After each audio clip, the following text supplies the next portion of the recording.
السلام عليكم ورحمة الله وبركاته.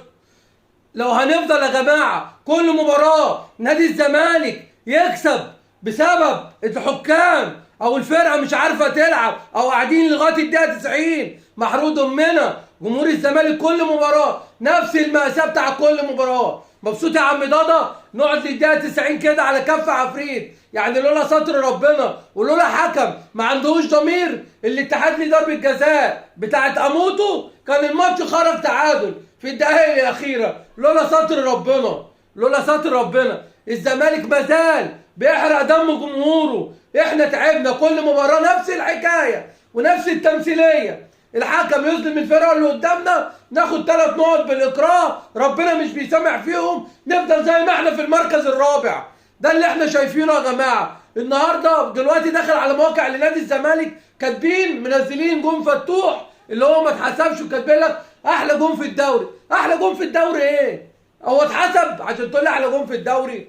انتوا عارفين الجون ده ما اتحسبش ليه؟ سيبك اللي هو اوفسايد، عارفين ما اتحسبش ليه؟ عشان احنا جبنا جون حرام. جون حرام. احنا شايفين لعيب الاتحاد، اللعيب جاله الكوره جاله مزق في رجله، اللعيب شاول مش قادر، زيزو خدها وعمل سرور الجزيري حط جون حرام. عشان كده ربنا لغى احسن جون جه في الدوري. ما تقوليش ان ده احسن جون بقى جه في الدوري، كان هيبقى احسن جون لولا احنا اللي قبلنا الحرام وكملنا وهو اللعيب بيصرخ في ارض الملعب بتاع الاتحاد والكوره كملناها وجه جون. فربنا اراد اللي جون فتوح ما يتحسبش. وايه يا عم ضاضة؟ ايه يا عم ضاضة؟ ما تتكلم مع الفرقه يا عم. انت فرقه بس كل يوم تطلع على القناه تجيب في سيره الاهلي وتغلط في ده في شمال ويمين. الفرقه زي الزفت يا جماعه. الزمالك واقع كل مباراه بنعاني، كل مباراه الفرقه اللي قصادنا بتبقى مهددانا لغايه اخر دقيقه هيحطوا في الزمالك جون. احنا تعبنا من القصه دي يا جماعه. شوفوا لكم حل، شوفوا لكم حل. عايزين صفقات بدل ما انتوا قاعدين تتكلموا على الكرسي وبتتخانقوا على الكرسي في نادي الزمالك. احنا عايزين صفقات بعد اذنكم، بعد اذنكم. عايزين نركز لنادي الزمالك. ادينا شايفين الاهلي بيعمل ايه. الاهلي بقى فين واحنا بقينا فين. الاهلي بيلعب في نهائي افريقيا واحنا بنصارع على الكونفدراليه، بنصارع على الكونفدراليه. فبعد اذنكم نركز في فرقتنا ونعمل صفقات كويسه ونصرف عن واحنا فلوسنا حرام. هنرجع نقول فلوس نادي الزمالك حرام؟ مش عارفين الفلوس تتفك من البنوك ولا عارفين. بنجيب صفقات تعبانه لعيبه مغيبه في الزمالك.